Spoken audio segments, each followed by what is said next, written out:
Let's dance! Shake that bony white ass. Or take my picture with your new camera.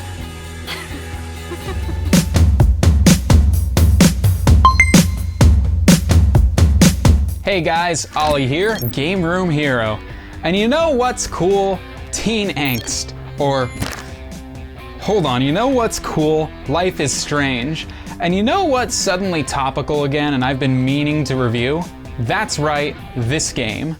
Developed by DONTNOD, who previously worked on the visually stunning but critically panned Remember Me, Life is Strange is an episodic adventure game not unlike those from Telltale. Unlike most of those other titles, however, DONTNOD's adventure is a wholly original work that's not based off a pre-existing license. No, what Life is Strange is attempting to deliver is a teenage fever dream with a sleepy Northwest backdrop. But is it any good? Here's the Game Room Hero review.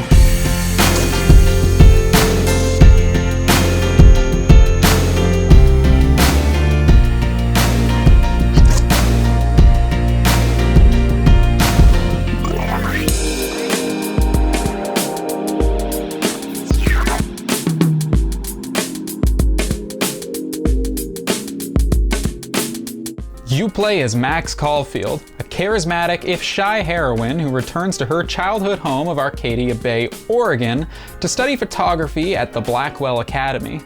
She's nervous, doesn't quite know what she's doing, and to top it all off, she's having some troubling dreams involving a very real-looking storm. With that, the game begins in a routine day of class when Max discovers she can suddenly rewind time. She's understandably a little freaked out by this, so the second the bell rings, she makes her way to the restroom for a quick breather. Good. Nobody can see my meltdown, except for me. Just as things begin to calm down, a blue-haired girl and a very disturbed-looking young man who's waving around a pistol make their way in, and things, well, they go just about as well as you'd expect. Yes, would they? Get that gun away from me, psycho! Of course, Max can rewind time, and by doing so is able to save the girl, Chloe, from Nathan Prescott, who in addition to being the biggest asshole in the whole school, also happens to be the richest, and a son of Arcadia Bay's controlling family. Go figure. I could call the police.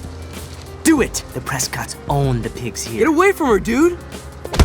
Chloe, as it turns out, is Max's childhood best friend, albeit one who she has basically ignored the past couple of years that she's been living in Seattle. Don't give me the guilty face. At least pretend you're glad to see me. Over the next 5 episodes, Max and Chloe set off to use and abuse her newfound powers, uncover the secrets of Arcadia Bay, and prevent a storm of biblical proportions from destroying the whole town.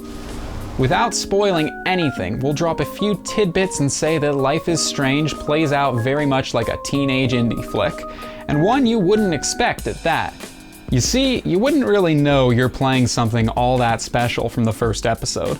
Apart from Chloe almost dying, it all almost feels slice of life, which is sort of fitting, but by the midway point of the second episode, the game goes from quaint little indie film to some seriously heavy material. Okay, let's do this. Yes, you'll go to parties, reminisce about days long gone, stand up to that asshole stepdad, but you'll also uncover horrifying secrets of the Bay and within the walls of Blackwell. Quickly finding out that not everything is how it seems, and characters you may initially hate, you come to love and miss dearly by the time the credits roll. If I were to sum up the story of Life is Strange in a few words, it is both hella rad and hella sad, and you won't soon forget it.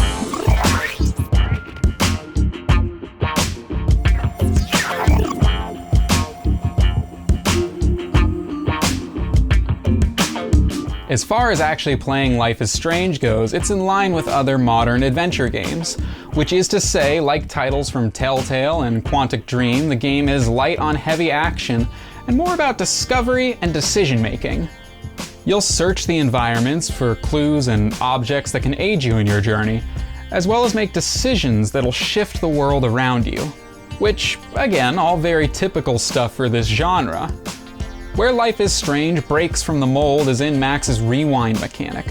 Where most adventure games would be content to use this as a simple plot device, here Max's powers directly influence the gameplay.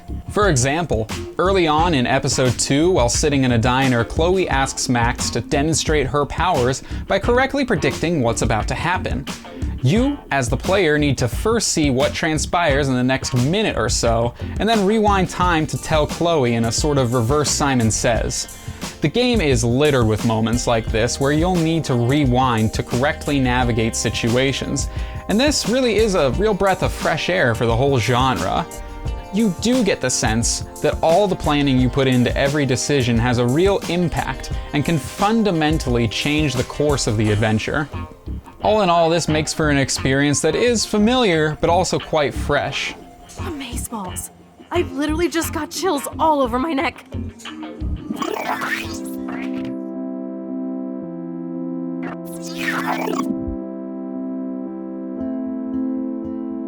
Upon taking one look at Arcadia Bay, it is easy to see why DONTNOD's title has become a darling of this generation. Everything from the lovingly selected soundtrack to the well-cast characters and painted aesthetic help bring Max, her friends, and Arcadia Bay to life. Exploring the world in Life is Strange feels like you're wandering the mind of a talented young artist who may or may not run a Twin Peaks Tumblr during their lunch hour. Which is to say that it's at times whimsical, others frightening, but always, always captivating. I pledge allegiance to Max and the power for which she stands. Of course, that's not to say you can't find any seams if you look hard enough. There's some occasional bugs here and there, and you will run into the overbearing invisible wall from time to time, but by and large, this never spoils anything, and the overall atmosphere the game conveys is positively intoxicating.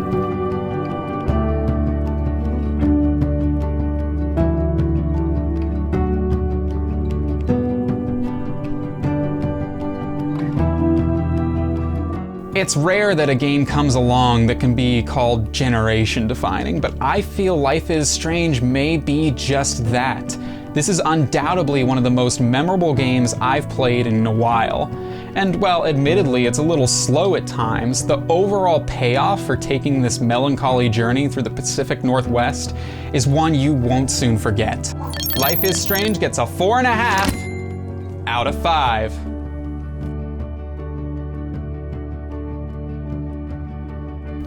Alright folks, that's gonna do it for this one. If you liked this video, you know what to do, and hey, if you're not subscribed, why not get subscribed? I've got new content coming every single week, and I am pumped to show it to you guys.